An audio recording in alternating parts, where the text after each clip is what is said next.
은값이 121달러에서 단숨에 38% 폭락했습니다. 80달러 초반까지 곤두박질 치는 차트를 보면서 개미 투자자들은 공포에 질려 물량을 던지고 있죠. 그런데 이상한 겁니다. 월가의 스마트 머니들은 이 아수라장 속에서 오히려 실물 은을 조용히 쓸어 담고 있거든요.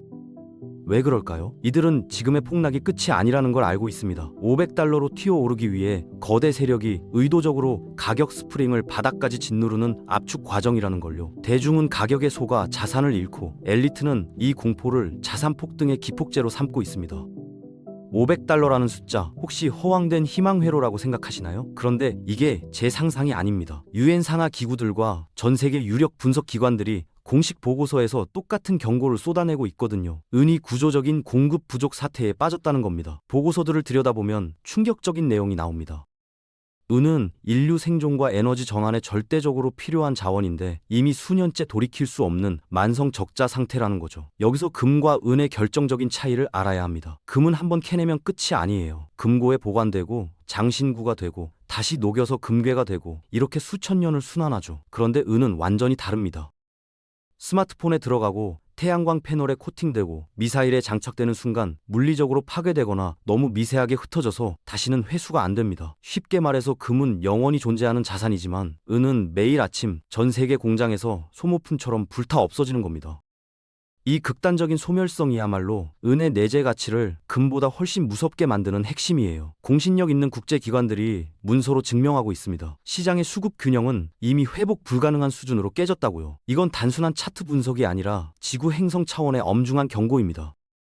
지금 여러분 손에 들린 스마트폰, 이 안에 은이 들어있습니다. 지붕 위 태양광 패널에도 노트북에도 전기차 배터리에도 은이 필수적으로 들어가죠. 문제는 이 기기들이 어디로 가느냐는 겁니다. 전 세계적으로 매년 수십억 대의 전자기기가 쏟아져 나오고 몇 년 쓰다가 버려지면서 거대한 은의 무덤을 만들고 있어요. 유엔 훈련조사연수원과 국제전기통신연합이 공동으로 발행한 2024년 보고서를 보면 소름이 돋습니다. 2022년 한 해에만 발생한 글로벌 전자 폐기물이 무려 6,200만 톤이었거든요. 역대 최대치입니다. 그런데 이 중에서 제대로 재활용된 비율이 얼마였을까요? 고작 22.3%였습니다. 나머지 77.7%는 그냥 땅에 묻히거나 불태워진 거예요. 더 무서운 건 앞으로의 전망입니다. 전자 폐기물이 쌓이는 속도가 재활용 시설이 지어지는 속도보다 무려 5배나 빠르게 증가하고 있어서 전문가들은 2030년쯤 되면 재활용 비율이 20% 아래로 곤두박질 칠 거라고 경고하고 있죠. 여기서 치명적인 경제적 딜레마가 등장합니다. 스마트폰이나 패널 속에 은이 아주 미세하게 발려 있잖아요. 이걸 쓰레기 더미에서 다시 추출해내는 비용이 그냥 광산에서 새로 은을 캐는 비용보다 훨씬 비싼 겁니다. 기업 입장에서 생각해보세요. 돈이 안 되는 일을 누가 하겠습니까?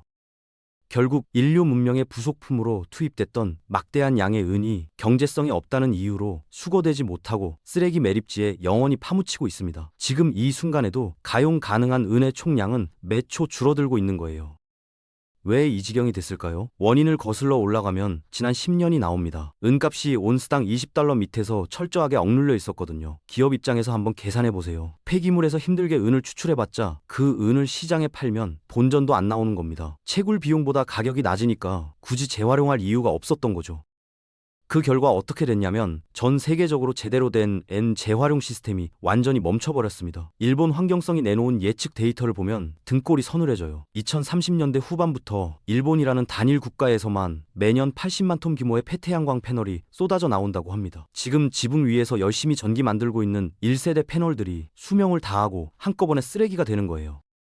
이론적으로는 패널에서 은을 분리해낼 수 있습니다. 그런데 현실은 냉혹하죠. 유리판에 머리카락보다 얇게 발린 은을 긁어내려면 천문학적인 비용이 들어갑니다. 공정도 끔찍하게 복잡하고 막대한 양의 독성 화학 물질을 처리해야 하는데 이게 또 환경 규제에 걸려요.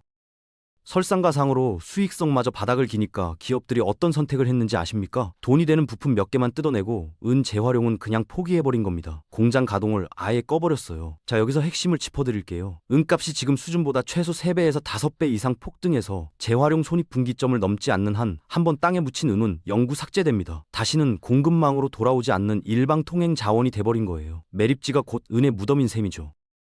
혹시 이렇게 생각하시는 분 계실 겁니다. 기술이 발전하면 효율이 좋아지니까 은도 덜 쓰게 되지 않을까? 합리적인 추론이에요. 그런데 현실은 정반대로 돌아가고 있습니다. 경제학의 제본스의 역설이라는 게 있어요. 19세기 영국 경제학자 윌리엄 제본스가 발견한 건데 석탄 효율이 좋아지면 석탄 사용량이 줄어야 하잖아요. 그런데 실제로는 효율이 좋아지니까 석탄을 쓰는 곳이 폭발적으로 늘어나서 총 사용량이 오히려 급증했다는 겁니다. 지금 은 시장에서 똑같은 일이 벌어지고 있어요. 세계 최고 수준의 태양광 기업들이 뭘 하고 있는지 아십니까? 은값 부담을 줄이려고 초미세 인쇄 기술을 도입해서 패널 한 장에 들어가는 은을 와트당 6에서 8mg까지 필사적으로 깎아내리고 있습니다. 뼈를 깎는 노력이죠. 문제는 여기서 터집니다. 전 세계가 탄소 중립을 외치면서 태양광 설치량 자체가 기하급수적으로 폭발하고 있거든요. 중국은 사막을 태양광 패널로 뒤덮고 있고, 유럽은 건물 옥상마다 패널을 의무화하고 있고, 미국도 IRA 법안으로 천문학적인 보조금을 쏟아붓고 있잖아요. 결과가 어떻게 됐냐면 기업들이 아끼고 아껴서 줄여놓은 은의 양을 전체 수요 총량이 몽땅 씹어먹어버린 겁니다. 개별 사용량은 분명히 줄었는데 총 소비량은 역대 최고치를 경신하고 있어요. 이 역설을 이해 못하면 평생 잘못된 정보에 속게 됩니다. 기술이 발전할수록 은이 덜 필요해질 거라는 착각에 빠져서 실물 자원의 진정한 가치를 놓치게 되는 거죠. 요즘 뉴스를 보면 엔비디아 주가가 또 신고가를 찍었다. 마이크로소프트가 AI 데이터 센터에 수십조를 투자한다. 이런 얘기가 매일 쏟아지잖아요. 그런데 이 화려한 헤드라인 뒤에서 조용히 사라지고 있는 게 뭔지 아십니까? 바로 은입니다. AI 데이터 센터가 돌아가려면 반도체가 필요하고 이 반도체가 제대로 작동하려면 수천도의 열을 견뎌야 해요. 초고속으로 데이터를 처리하면서 발생하는 열이 어마어마하거든요. 이걸 감당할 수 있는 기술이 바로 은 소결입니다. 은이 가진 압도적인 전도성 없이는 최첨단 반도체 패키징 자체가 불가능해요. 쉽게 말해서 엔비디아 주가가 하늘을 뚫을 때마다 그 엔진을 시키기 위해 은이 소리 없이 희생되고 있는 겁니다. 글로벌 빅테크 기업들의 시가총액이 경신될수록 은은 대체 불가능한 재물로 받쳐지면서 고갈되고 있죠. 그런데 여기서 끝이 아닙니다. 현대전의 양상을 한번 보세요. 우크라이나 전쟁, 중동 분쟁에서 정밀 유도 미사일이 날아가는 영상 많이 보셨죠? 저 미사일 유도 장치 안에 고순도 은이 들어 있습니다. 그리고 미사일이 목표물에 명중하는 순간 그 은은 공중 분해되어 흔적도 없이 증발해버려요. 미국 국방부 전략물자 리포트가 왜 은을 군사적으로 절대 대체 불가능한 필수 전략 자산으로 분류했는지 이제 이해가 되실 겁니다. 지정학적 위기가 고조될수록 무기에 탑재된 은이 영구히 소멸합니다. 평화로울 때도 산업이 은을 집어삼키는데 여기에 전쟁이라는 용광로까지 더해지면서 지구상의 은 소멸 속도는 브레이크 없이 가속화되고 있는 거예요. 수요가 폭발하고 있으니 공급도 늘리면 되지 않냐고요? 당연한 생각입니다. 그런데 공급 쪽 상황을 들여다보면 말문이 막혀요. 전 세계 주유은 광산들이 이미 늙을 대로 늙어버렸거든요. 병든 노인 상태라고 보시면 됩니다. 세계 최대 은 생산국이 어디인지 아십니까? 멕시코와 페루예요. 이 두 나라 메이저 광산들의 데이터를 까보면 충격적인 숫자가 나옵니다. 광석품이라는 게 있어요. 흙 한 톤을 파냈을 때 그 안에 은이 얼마나 들어있느냐를 나타내는 지표인데 이게 최근 몇 년 사이에 40% 넘게 급감했습니다. 예전에는 어땠는지 한번 상상해보세요. 삽으로 몇 번만 퍼도 반짝반짝 빛나는 고순도 은이 쏟아져 나왔어요. 광부들 입장에서 황금알 낳는 거위였죠. 그런데 지금은요, 수십 배의 흙과 암석을 파헤치고 더 깊이 뚫고 내려가야만 겨우 예전과 같은 양을 건질 수 있습니다. 40대 광부 김 씨가 있다고 쳐볼게요. 아버지 세대에는 하루 8시간 일하면 충분했는데 지금 김 씨는 같은 양을 캐려면 12시간을 땅굴 속에서 버텨야 해요.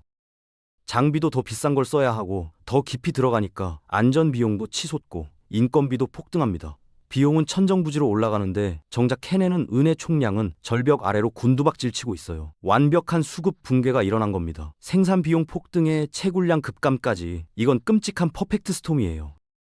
그런데 이상하지 않습니까? 이런 상황인데 시장 가격표는 왜 떨어지고 있을까요? 정상적인 시장이라면 가격이 폭등해야 맞잖아요. 이 기현상의 정체, 바로 종이은, 시장이 만들어낸 거대한 착시 효과입니다. 자, 이제 가장 중요한 비밀을 알려드릴게요. 여러분이 매일 모니터로 확인하는 $80라는 가격, 이게 진짜 은값이 아닙니다. 충격적이죠? 우리가 보는 건 실물 은의 가치가 아니라 선물 시장에서 서류상으로만 오가는 가짜 종이 은의 숫자예요. 실체가 없는 허상인 거죠. 증거를 보여드릴게요. 지금 시장에서 진짜 실물 은을 사려고 하면 어떻게 될까요? 거래소 시세보다 훨씬 비싼 프리미엄을 얹어줘야 겨우 살 수 있습니다. 가격표는 $80인데 실제로 은을 손에 쥐려면 $100 넘게 내야 하는 기현상이 벌어지고 있어요. 이게 정상적인 시장입니까? 아니죠. 세력이 의도적으로 실물 시장과 가격표의 연결고리를 끊어놓은 명백한 증거입니다. 실물 시장의 진실을 보려면 코맥스 창고를 들여다봐야 해요. 코맥스가 뭐냐면 뉴욕에 있는 세계 최대 귀금속 선물 거래소입니다. 이 거래소 창고에 있는 즉시 출고 가능한 M은 재고, 이걸 레지스터라고 부르는데요. 이 숫자가 심리적 마지노선인 1억 온스를 완전히 뚫고 내려가서 지금 9천만 온스대까지 주저앉았습니다. 이게 얼마나 충격적인 숫자인지 계산해 볼게요. 전 세계 인구 80억 명한테 이 은을 나눠주면 1인당 0.1온스도 안 돌아갑니다. 쌀알 몇 톨 무게밖에 안 되는 거예요. 이건 마치 은행 금고에 현금이 바닥났는데 통장 숫자만 멀쩡하게 찍혀 있는 상황이에요. 뱅크런 직전이랑 똑같은 공포스러운 상태죠. 지금 종이 증서를 들고 있는 사람들이 일제히 실물을 달라고 창고 문을 두드리는 순간, 이른바 실버런이 터지는 순간 조작된 80달러 가격표는 휴지 조각처럼 찢어질 겁니다. 그때 은값이 어디까지 튀어오를지는 아무도 가늠할 수 없어요. 혹시 이런 반론을 하시는 분 계실 겁니다. 은이 비싸지면 그냥 구리번 베는 거 아니냐고요. 솔직히 저도 처음엔 그렇게 생각했어요. 그런데 현실을 파고들면 이게 얼마나 무지한 발상인지 알게 됩니다. 태양광 패널에 구리를 쓰면 어떻게 되는지 아세요? 산화 문제 때문에 패널 수명이 5분의 1 토막이 납니다. 25년 쓸 수 있던 패널이 고작 5년 만에 망가지는 거예요. 지붕에 수천만 원 들여서 패널 깔았는데 5년 만에 교체하라고요? 어떤 소비자가, 어떤 기업이 그걸 받아들이겠습니까? 그래서 세계 최고 태양광 기업들이 온갖 기술을 동원합니다. 은 사용량을 줄이려고 구리랑 섞어보기도 하고 특수 코팅 기술을 개발하기도 하죠. 그런데 결국 25년 이상 끄떡없이 작동하려면 그 중심에는 반드시 은의 압도적인 전도성이 깔려 있어야 해요. 테슬라가 연구했습니다. 삼성이 연구했습니다. 엔비디아가 연구했습니다. 결론이 뭐였냐고요? 은의 완전한 대체제는 없다, 이겁니다. 이게 무슨 뜻인지 아십니까? 고갈이 본격화되면 가격 결정권이 전적으로 공급자한테 넘어간다는 얘기예요. 부르는 게 값이 되는 시장이 열리는 거죠. 차트 분석도 같은 얘기를 하고 있습니다. 1980년에 은값이 한 번 정점을 찍었어요. 그리고 2011년에 또 한 번 정점을 찍었죠. 이 두 고점을 연결하면 50년짜리 초거대 패턴이 나타납니다. 기술적 분석에서 가장 강력한 상승 신호로 꼽히는 컵 앤 핸들이에요. 컵 모양 밑바닥을 찍고 올라온 다음 손잡이처럼 살짝 눌리는 구간이 있는데 바로 지금의 38% 하락이 그 손잡이를 완성하고 있습니다. 스프링을 가장 깊게 누른 지금이야말로 반대로 가장 강하게 튀어오르기 직전이라는 뜻이에요. 50년간 응축된 에너지가 위로 터지는 순간 우리는 한 번도 경험하지 못한 수직 상승을 보게 될 겁니다. 금값이 온스당 5,000달러를 돌파했습니다. 역사적인 신고가예요. 뉴스에서 연일 금 투자 열풍을 다루고 있죠. 그런데 여기서 이상한 점을 눈치채셔야 합니다. 금이 저렇게 폭등하는 동안 은은 왜 80달러에서 기어다니고 있을까요? 둘 다 귀금속이고 둘 다 안전자산이고 둘 다 실물인데 말이에요. 비밀은 금 은비에 있습니다. 지금 시장에서 금과 은의 교환 비율이 1대 6이에요. 금 2온스 가격이 은 6온스 가격과 같다는 뜻이죠. 그런데 이 숫자가 어디서 나왔는지 아십니까? 월가가 파생상품 시장을 통해 인위적으로 만들어낸 가짜 종이 교환 비율입니다. 진짜 역사를 한번 볼게요. 수천 년 동안 인류가 금과 은을 화폐로 사용하면서 자연스럽게 형성된 교환 비율은 1대 15였어요. 로마 시대에도 조선 시대에도 금 한 냥이면 은 15냥과 바꿀 수 있었습니다. 그런데 지금 상황은 더 극단적이에요. 전 세계 광산에서 실제로 캐내는 금과 은의 물리적 채굴 비율이 얼마인지 아십니까? 1대 8까지 떨어졌습니다. 은 생산량이 급감하면서 실물 희소성이 금의 턱 밑까지 바짝 쫓아온 거예요. 자, 계산기를 한번 두드려 볼게요. 지금 금값 5,000달러에 실제 채굴 비율 1대 8을 적용하면 은값이 얼마가 나와야 할까요? 625달러입니다. 아주 보수적으로 잡아도 330달러는 거뜬히 넘어야 정상이에요. 그런데 지금 모니터에 찍힌 가격은 80달러입니다. 실물 가치와 시장 가격 사이에 4배가 넘는 괴리가 벌어져 있는 거예요. 대중은 조작된 비율과 가짜 가격표에 속아서 공포에 질려 은을 던지고 있습니다. 하지만 진정한 가치를 읽어내는 소수의 투자자들에게 이 극단적인 저평가 상태는 인생을 뒤바꿀 수 있는 가장 완벽한 매수 기회로 작용하고 있죠. 200달러라는 숫자, 자극적인 투기꾼들의 희망 회로라고 생각하실 수 있어요. 그런데 이 숫자에는 냉정한 경제적 근거가 있습니다. 500달러는 버려진 태양광 패널에서 은을 긁어내는 재활용 시스템이 겨우 돌아갈 수 있고 수지타산이 안 맞아서 멈춰버린 깊은 광산들이 다시 곡괭이를 들 수 있게 만드는 최소한의 가격이에요. 경제적 산소 호흡기라고 보시면 됩니다. 역으로 생각해보세요. 은값이 이 생존 임계점을 돌파하지 못하면 어떻게 될까요? 재활용도 안 되고 추가 채굴도 안 됩니다. 그럼 공급이 완전히 끊기는 거예요. 그런데 태양광 패널 공장이 멈출 수 있나요? 반도체 생산 라인이 멈출 수 있나요? AI 데이터 센터가 멈출 수 있나요? 절대 못 멈춥니다. 첨단 산업과 인류 문명을 굴러가게 하려면 가격이 반드시 그 이상으로 폭등할 수밖에 없도록 시스템 자체가 설계되어 있는 거예요. 그리고 지금 2026년 최악의 타이밍이 겹쳤습니다. 전 세계적으로 AI 데이터 센터 증설 붐이 일어나고 있잖아요. 동시에 2000년대 초반에 깔았던 1세대 태양광 패널들이 수명을 다해서 대규모 교체 주기에 접어들었습니다. 이 두 가지가 정확히 맞물리면서 역사상 유례없는 M은 수요 슈퍼사이클 한가운데로 진입한 거예요. 물건은 바닥났는데 당장 공장을 돌려야 하는 기업들이 줄을 서 있습니다. 이런 상황에서는 시장 원리가 아니라 생존 본능이 가격을 결정해요. 부르는 게 값이 되는 거죠. 과거 1980년이나 2011년 상승장은 투기꾼들이 주도했어요. 그래서 거품이 터지면 가격이 다시 곤두박질 쳤죠. 그런데 이번엔 다릅니다. 미국 국방부가 엔비디아가 테슬라가 실물을 싹쓸이해서 절대 안 팔고 쥐고 있거든요. 국가와 거대 기업들이 움켜쥔 은은 시장에 안 나옵니다. 진정한 의미의 시장 고갈이 확정된 겁니다. 은을 산다는 건 단순히 금속 덩어리에 투자하는 게 아닙니다. 무분별하게 찍어내는 종이 화폐의 가치 타락으로부터 가족을 지키는 방패이자 4차 산업혁명 기계의 심장 조각을 미리 선점하는 일이에요.